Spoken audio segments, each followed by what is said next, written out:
कृष्ण की वाणी।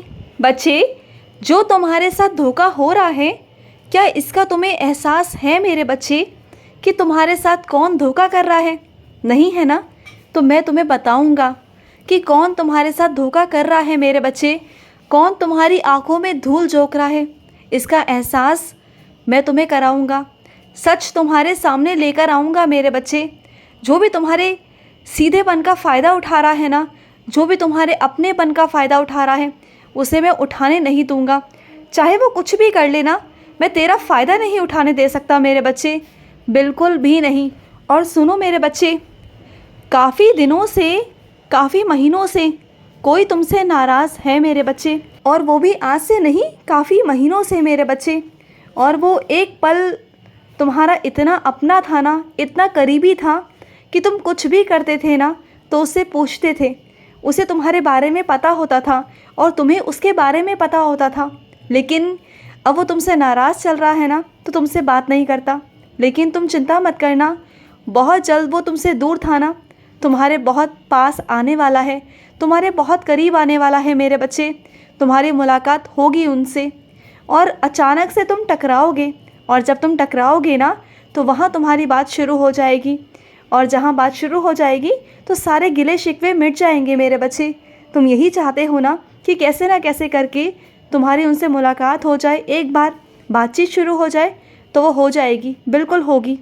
और सुनो, तुम ना मेरी भागवत गीता को सिर्फ एक यूं ही पुस्तक मत समझना। वो एक पवित्र ग्रंथ है, या ये कह लो कि मेरी वाणी है, तुम्हारे कृष्ण की वाणी है वो। अगर तुम जो भी प्रश्न पूछना चाहो, जो अपने ज़िंदगी का सार जानना चाहो ना, वो तुम्हें भागवत गीता के अंदर मिल जाएगा। तुम ज़िंदगी में जहाँ अटक रहे होगे ना, तो एक बार भागवत गीता खोल कर पढ़ लेना, तुम्हें उत्तर मिल जाएगा। तुम्हें कहीं भटकने की ज़रूरत है नहीं, क्योंकि मैं पहले से ही ना अपने बच्चों के लिए भागवत गीता दे गया हूँ। क्योंकि मैं जानता था कि मेरे बच्चे परेशान रहेंगे, इसलिए मैं पहले से ही सारा इंतज़ाम करके गया। और मेरे बच्चे ऐसे हैं जो भटकते रहते हैं, जो इंसानों से ही अपने सवाल करते हैं। वो समझते हैं कि मनुष्य जो है ना, वो बहुत बुद्धिमान है, उन्हें उनका भविष्य पता है। लेकिन तुम्हें कैसे बताऊं मेरे बच्चे कि जिससे तुम पूछ रहे हो ना, उसे खुद के बारे में नहीं पता, खुद के भविष्य के बारे में नहीं पता। जैसे तुम मनुष्य हो, वैसे वो भी मनुष्य ही है। जितना तुम जानते हो, जितना तुम्हें ज्ञान है ना, उतना उसे ही ज्ञान है। या फिर कह लो कि अगर उसने 4-5 पुस्तकें अगर पढ़ ली हैं, या फिर थोड़ा बहुत ज्ञान उसे मिल गया है ना, तो तुमसे थोड़ा सा ज्ञानी होगा बस।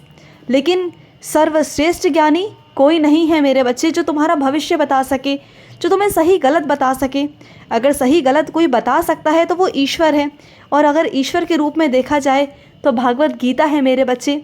उनका सहारा लो। भागवत गीता से अगर पूछोगे ना, तो तुम्हें सारे सवालों के जवाब मिल जाएंगे, सारे सवालों के। और सुनो, मैं तुमसे कहना चाहता हूँ कि जब भी तुम भोजन करते हो ना, तो सबसे पहले अपने हाथ धोया करो। अपने हाथ पाँव धोकर, अपना मुंह धोकर, अच्छे से ज़मीन पर बैठकर ना पालती मारकर तब खाना खाया करो मेरे बच्चे। क्योंकि अन्न की तुम जितनी इज्जत करोगे ना, अन्न भी तुम्हारी उतनी ही इज्जत करेगा मेरे बच्चे। अन्न की इज्जत करना सीखो, और अन्न को ना कोई यंत्र देखते देखते मत खाया करो। जैसे तुम टीवी चलाते हो या फिर तुम फ़ोन चलाते चलाते देखते हो ना, ये गलत है मेरे बच्चे। क्योंकि तुम जो अन्न खा रहे हो ना, वो तुम ये सब देखकर, चीज़ें देखकर तुम अपने अंदर जहर डाल रहे हो। बल्कि तुम्हें ना ईश्वर का नाम लेते हुए भोजन करना चाहिए मेरे बच्चे। अगर तुम्हारे मुख में एक एक अन्न का दाना जाएगा ना, और वो राम के नाम से जाएगा, कृष्ण के नाम से जाएगा, हनुमान के नाम से जाएगा ना, तो वो अमृत बनेगा मेरे बच्चे। तुम्हारे अंदर जाकर वो अमृत बनेगा, और देखना कि किस तरीके से तुम्हारी ज़िंदगी में बदलाव भी होंगे। तुम क्या सोचते हो कि सिर्फ बाहरी बदलाव बहुत ज़रूरी है, आंतरिक बदलाव ज़रूरी नहीं? नहीं मेरे बच्चे, सबसे पहले आंतरिक बदलाव ज़रूरी है।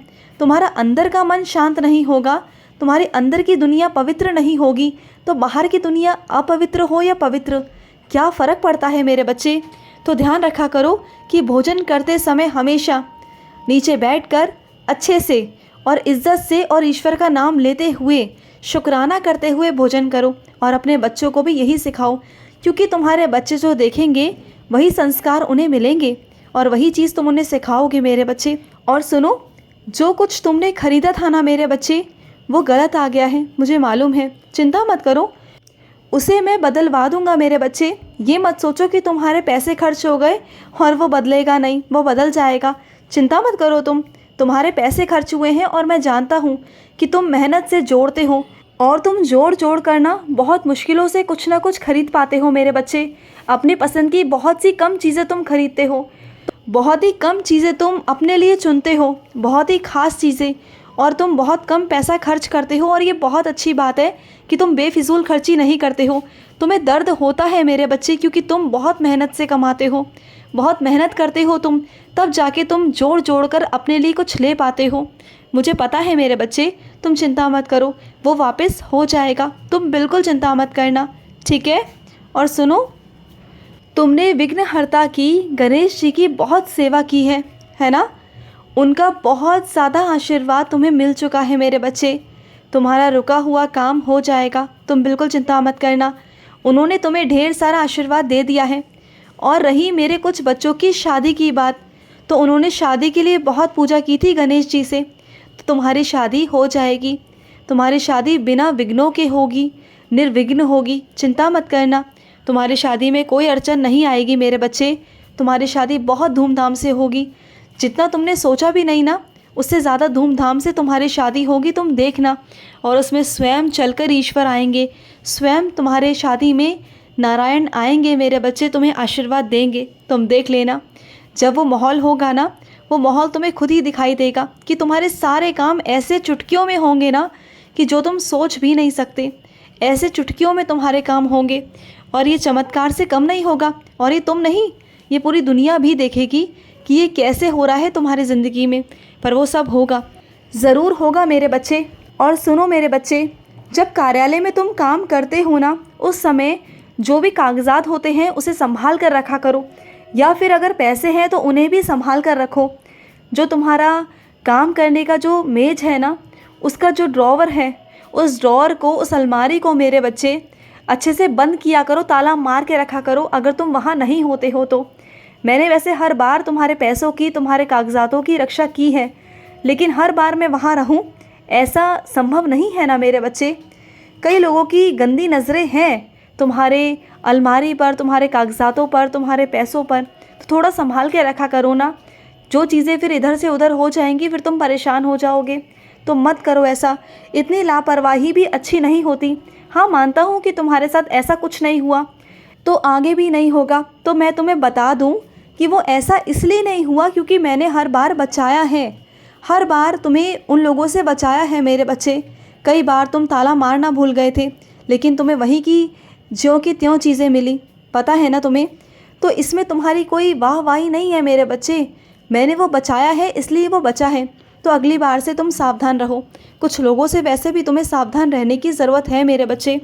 और सुनो, जब भी तुम दवाइयाँ खाते हो ना, तो दवाइयाँ खाने से पहले एक बार उसकी तारीख को देख लिया करो कि कहीं उसकी समय की सीमा जो है वो समाप्त तो नहीं हो गई।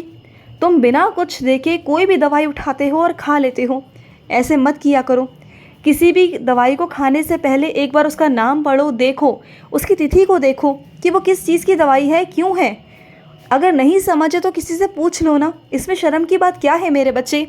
लेकिन ऐसे मत खाया करो, ऐसे बिना पूछे, बिना तारीख देखे, बिना कुछ करे मेरे बच्चे ऐसी चीज़ें मत करो कि कल को और ज़्यादा तुम्हारी तबीयत बिगड़ जाए। चीज़ें समझा करो मेरे बच्चे। और सुनो, अगर तुम्हें लगता है कि तुम्हारे घर में घुसकर किसी जानवर ने कोई चीज़ खा ली तो वो खा ली, ऐसा नहीं मेरे बच्चे। ऐसे कोई तुम्हारे घर में ना ऐसे ही नहीं घुस सकता जब तक मेरी आज्ञा ना हो, जब तक मेरा आदेश ना हो। मैंने ही अपने उस बच्चे को भेजा था मेरे बच्चे जानवर के रूप में, और वो तुम्हारे घर से जो लेके गया उसमें मेरा ही आदेश था। तो इतना परेशान मत हुआ करो, ये सोच लिया करो कि तुम्हारे कान्हा ने वो भोग लगा लिया। वैसे तुम मुझे भोग लगाने के लिए बुलाते हो ना, तो मैं आ गया तुम्हारे यहाँ भोग लगाने के लिए, तो इतने परेशान क्यों हो। हाँ, खुश रहो, मेरा बहुत सारा आशीर्वाद है। आज का रात्रि कृष्ण संदेश समाप्त हुआ। जय श्री कृष्णा।